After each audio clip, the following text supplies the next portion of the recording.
where it is expected to formally announce its decision to suspend the membership of Premier Mokgoro and 4 other members of the provincial legislature. I think that process has already started. Let's take you there live.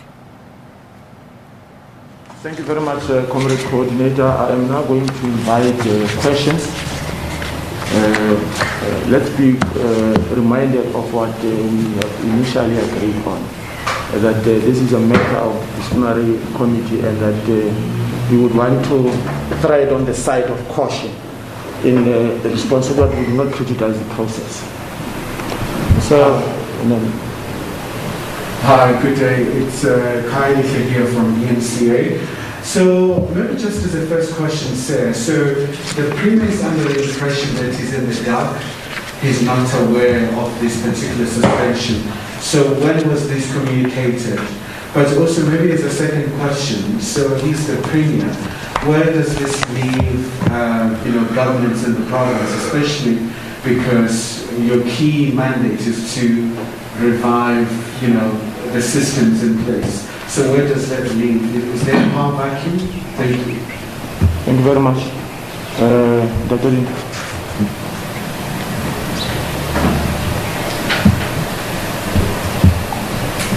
Thank you very much. My name is Patrick Ritual from the SABC News. Mine is almost similar to my colleague there.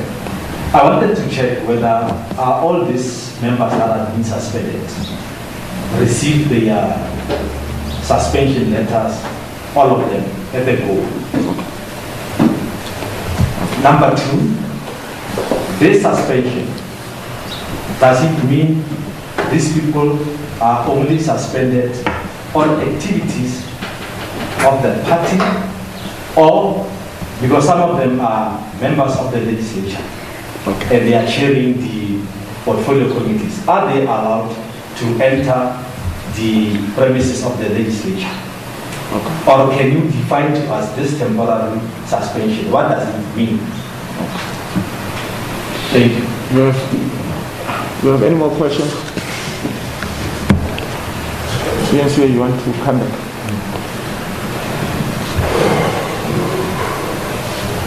And I just want again to understand the process that you use to identify these members, especially because I'm under the impression that it was a secret ballot.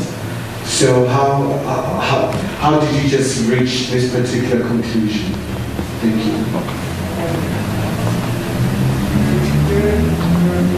Okay, can we take the first one first? Let me respond, Comrade Kenny. Firstly is that we receive a report from the Office of the Chief Whip that confirmed that the ANC in its caucus has resolved that the voting of the chair of chairs will be done by a show of hands, not in a secret ballot. And the matter, as Comrade Kenya said, that will be worried, in fact, to go deeper, but to say that at the time when they were called upon to vote, members of the ANC supported the opposition to vote for a secret ballot against the mandate of the African National Congress that the voting for the chair of chairs will be done in an open vote. Now, in terms of informing comrades around their suspension, I think we have, by Friday, have already communicated with all of them, starting with the Premier and the rest of these members. And already members have responded, having received, in terms of the constitution of the ANC, because we're giving them 48 hours to respond. And the members have responded in terms of the letter that they've already received around that particular area. Now, with regard to issue of their participation in their deployment, that area is an area that in the constitution of the ANC is that comrades' participation will then be regulated. And therefore, we have already started to communicate with the comrades in the letters that they've received as to what is it that is expected of them. Especially one comrade whom will not serve in the legislature, who is totally suspended, even outside the legislature. He will not participate in the legislature. The rest of the members will attend the legislature, but their activities are regulated in line with the constitution of the ANC. But further to that, the chief whip will take responsibility of the working of these comrades in the legislature, including their participation in the legislature, at committees of the legislature, including the study groups of the ANC, which are the pillar of their work in the legislature. So the chief whip has been given the responsibility, therefore, to manage such. At the level of the Premier, there's a leader of government business in place, and the position that we have taken is that he will then have to consult both the chief whip and the leader of government business on the activities. There is a detail there, but we will not be able to elaborate that detail, but we have communicated with the Premier as to what is it that is expected. He will still remain the Premier, but his activities are regulated in line with the constitution of the African National Congress. And further to that, there's still going to be a further engagement with the national office. As you know, that the appointment of the Premier obvious happened between ourselves and the province. Here we're dealing with members, and the Premier of the province is a member of the ANC. We will not deal with him as the Premier, but as a member in line with the constitution of the African National Congress, as a member who's being found wanting when it comes to these matters. I'm not sure which one I have left. Maybe we need to be a bit explicit so that this question does not arise again. The ANC in the Northwest Province, through the IPC coordinator, Comrade Famani Chauke, addressed the caucus of the ANC in the Northwest Legislature with respect to the ANC's approach to the election of the position of the chair. The mandate of the ANC was quite explicit in that the ANC had instructed or directed its deployees that the ANC will support a motion initiated by the chief whip to have the elections or the election of the chair conducted through an open ballot. Now the comrades decided to support a motion of the opposition, which opposed the motion initiated by the chief whip of the majority party to have elections conducted through an open ballot. So they openly voted through show of hands in defiance of the mandate of the ANC to have these elections conducted through an open ballot. That's correct. So this is what transpired. So I wanted to be quite explicit about how this defiance came into being, or rather occurred. Thanks. Maybe just to add on the point raised by Comrade Kenya around the constitutional requirement of informing based on the question that you asked. Rule 25.61 reads as follows: that a member shall be immediately be informed of such suspension, neither directly by letter or a telephone or in the public announcement. Will have came to this meeting of this nature and announced without us having to give them the necessary letters. We'll have done it in a way, but here what we have done, we have communicated with them, and again in the public announcement we are re-emphasizing that particular constitutional requirement in this engagement that we are at again at the same time. So I thought it's important so that no one says he has not received information. Okay. All right. Do you have a follow-up? Sorry.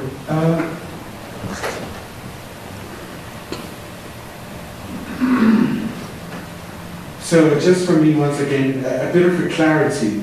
So if you say he's suspended and then he will be regulated, so does he have limited powers? He can't make a decision. So if you may just elaborate on that as well. And I'm just receiving communication here that the Premier has not received the letter. So has he received the letter? Thank you. Well, information has been sent to the Premier, and hence the rest of the other members have responded. He has received it on Friday. It was done after 6 o'clock with an email. Further to that, with another courtesy from myself as the coordinator was to send him again a WhatsApp, which confirmed the email that we have sent to him. And there's a proof that that has been sent to the Premier. With regard to issues of him being a regulated, clearly you need to understand that the membership is suspended. And therefore the operations are going to rely mostly on what we expect him to do as the party. The work of government will continue, but it's important that that work will be supervised with him together with the leader of government business. And what we have encouraged the work to be done in the legislature at the level of ESCO was that there is a study group of ESCO where comrades meet and process issues. So therefore, his constitutional powers, as per the Republic of South Africa, remain there, but the role of the party comes in of what is it that we expect. There are certain areas that the party will take a particular interest around that. Same applies with members of the legislature, whom we all know that their work again, they work on the basis of what the rules of the legislature required them to do, including the constitution. But here, they are no longer in good standing with the party based on their suspension. Therefore, the party will then regulate their activities, meaning that the chief will become central on directing these members who are there at the level while they are attending their disciplinary process. This matter, by the way, does not end only here. As we have said that we have already communicated with the relevant structures. When we say relevant structures, we simply mean that the matter has been referred for the DC process to start to kick in. So this is what we expect, and we expect that the matter will be quickly resolved in terms of the disciplinary process that had to unfold, and will not elaborate further obvious on the matters of DC, but I think all members have received, including their charges. Can we take the last round? Pat, are you fine? Are you okay? So maybe just what's going to be the way forward now? Are you going to set it? So maybe another clarification from now onwards, what's going to be the process? And maybe just to get your input on this one, you know, when your structure was established, one of the key things that was raised was about the issue of unity, you know, stability. So when you have members openly defying chief whip, does it still bode well for the province or for the ANC in this province to rebuild its structures? Thank you. No, I think we must understand that this mandate was not just given that for the sake of unity we must allow ill discipline. It does not say that. Where there's ill discipline, the structure has a responsibility to make sure that we correct such. And by correcting such, it's part of what we have just done here. It's part of that issue of making sure that we stabilize the program. We cannot stabilize and allow wrong things to happen. And especially if we have a situation where members of the ANC side with the opposition. It's a serious offense when it comes to the ANC and the ANC workings generally. So therefore, our responsibility has been that of uniting the comrades, but deal decisively with elements of ill discipline. And I think where we are now, this is exactly what we are dealing with. And it's cut across. It's not for the first time that we are dealing with matters of ill discipline in the province. We have dealt with these matters. We still continue deal with these matters at the level of municipalities and a number of areas where comrades just openly define the structure. But it's not about the structure. It's about the manner in which comrades are treating their own organization. Because Tina will come and go. Tomorrow there will be another structure. But this is an area that we are not going to give up, by the way. It's one of the mandate of the IPC to make sure that there's going to be order in this province. And it had to start here and will have to continue. No matter what position you are holding, the ANC has a responsibility. The IPC in the province has a responsibility to make sure that there's order in this province. Can we take the last question from Pat? Yeah, Patrick, SABC again. Political analysts and observers are saying the ANC in the province is characterized by factionalism and division, and they believe by this action of the IPC will then deepen this factionalism and divisions. Are you not afraid that this might be the case? That's number one. That's my first question. The second question is that How sure are you, as the leadership of the ANC, that I believe this is part of you trying to enforce discipline among your members. But we know for the fact that there's a standing decision of the ANC to remove the tracker of the municipalities. And up to so far, up to today, some of them have not even resigned. And some of them are publicly defying your orders. How sure are you that this recent decision that you took against your MPLs, including the Premier, will then be carried out in terms of ensuring that we are going to achieve that we achieve? Thank you. Yeah, maybe to start with is that when the IPC was established, you'll recall that there was a team led by Comrade Babela and Comrade Kensani, who were a structure before we go to elections. When this team was then established, a report was handed over of the state of the organization. And in that report, it was clear that, in fact, the ANC is at the weakest level. Most of our structures have collapsed. Almost 90% of our structures have collapsed in the province. And only a few structures that existed when the IPC took over. And we did that assessment of every single branch. Out of the 407 branches in the province, we did the assessment. And we came to a conclusion that it's important to rebuild the organization. And we embarked on that program. As we speak today, more than 350 interim branch structures have been built in the province with the corporations of our branches. Now, here the issue of factionalism and defiance is not within the structures that we have built as we are mandated to. It's individuals, as you can see them. We deal with them, we have identified them, they are a problem, and we'll continue to do that, including the issue of municipalities. It's a system and a very corrupt system that is in place there. That fails, in fact, to deliver services to our people. Our people don't have water, there are no roads, there are no housing. Hence, we have this municipality. You look at the capital city called Mafikeng, look at the condition of this town. When we make that call, we're not making it because we are factional.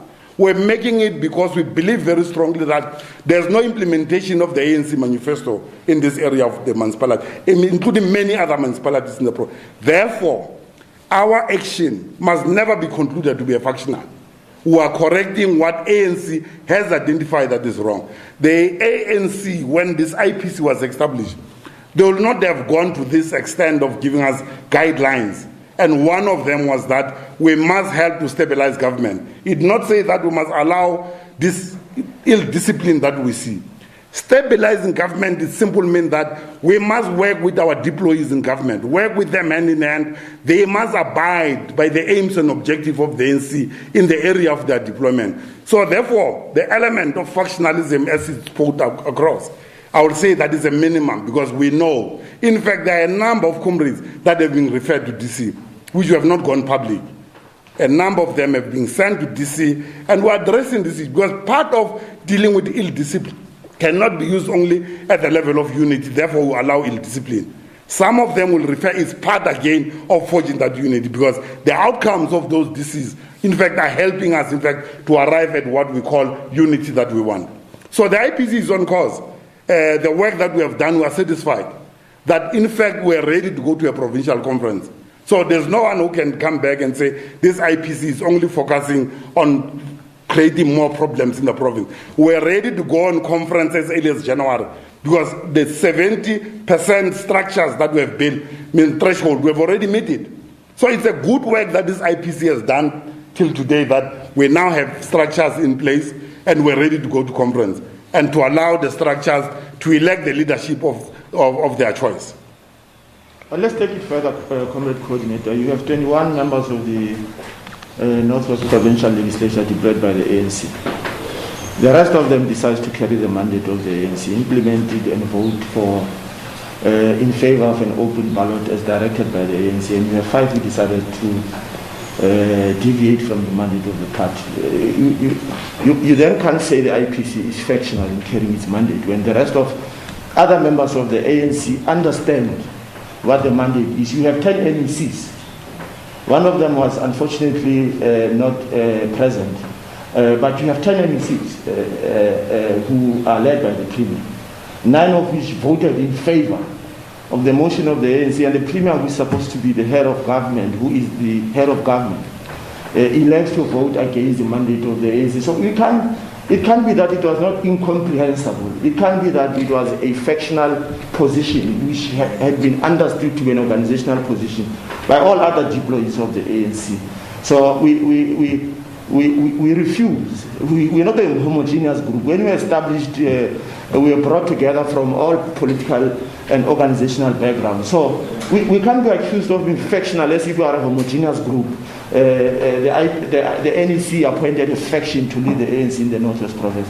We profusely disagree with the notion that we can be factional in carrying out decisions and instructions, not just of the IPC, but of the NEC, because the IPC has a responsibility to carry out instructions of the National Conference, of the Provincial Conference, of the National Executive Committee. And lastly, obvious is that it has never happened, Comrade Kenny, that in the history of the movement at the level of the legislature, not at national level, that a person gets elected by the opposition, seconded by the opposition, who happen to be a member of the ANC, and win the elections. It's unheard of. Hence, we are dealing with this element of ill discipline that we are dealing. I think we need to understand it from that context, that it's not just a normal situation we are dealing with here. It's very deeper. Because once you begin to undermine the authority of the party, then, in fact, you have crossed the line. It means that you are now defying yourself outside the party. Hence, the province has taken the decision that you have taken. The SABC wants to take a last point. Yeah, my last question. Surely you appreciate that we're posing questions on behalf of the public out there. My last question will then be, you alluded to the fact that these members will be regulated, including the Premier, in ensuring that they perform their responsibilities. And you said the chief will then be tasked to ensure that. But I want to check with you in terms of the Premier. Say suppose the Premier intends to reshuffle next week. What should happen? Because I believe it is his prerogative to do that in terms of changing his provincial candidate. What will then happen? Because with legislature members who are ordinary members, and some are chairpersons, it's understandable. But specifically with the Premier, if you want to change, what will then happen? Okay. Like tomorrow, the Premier has convened a press conference where he's going to announce the roll-out plan for vaccine in the Northwest. It's part of his responsibility together with the police for that. How are we going to do it? Is it legal? Is it permissible for the ANC as a party to regulate or to channel sort of the Premier in ensuring that his performance is expected? Okay. No, they, as I've cited, that the constitution of the ANC is very clear of when you deal with a member and a member who's suspended, his activities will be regulated because his membership is suspended. And therefore, as I've said, that some of his responsibilities, obviously, the party will not want to come in. But there are certain things that will definitely have a particular interest around this pronouncement, this engagement on certain things. It's important that the party, because that member does not represent the party at that point, but in terms of the Constitution of the Republic, the Premier has a right to reshuffle and to appoint. But don't forget that at the level that we are dealing with is that there is a party that has a responsibility again to interact with the Premier, who is a deployee of the party. So certain things within the practice of the movement is that, including when the President were to appoint, there's consultation with the party. So you'll be obviously obliged to consult with the organization. Without the organization, in fact, wanting to interfere with his constitutional right. But the party becomes very central when it comes to these matters, because it's not as free for all at the level of the party. There must be an engagement and consultation with the party on those areas. And I think there's been a practice for the last 27 years in government. I think that has been an exercise throughout. You'll hear often that the president having consulted with the National Executive Committee of the movement, and then he will come out and pronounce. There are internal processes of the organization that kicks in. Thank you very much, colleagues. Thank you for your time. Thank you for responding timely to our invitation.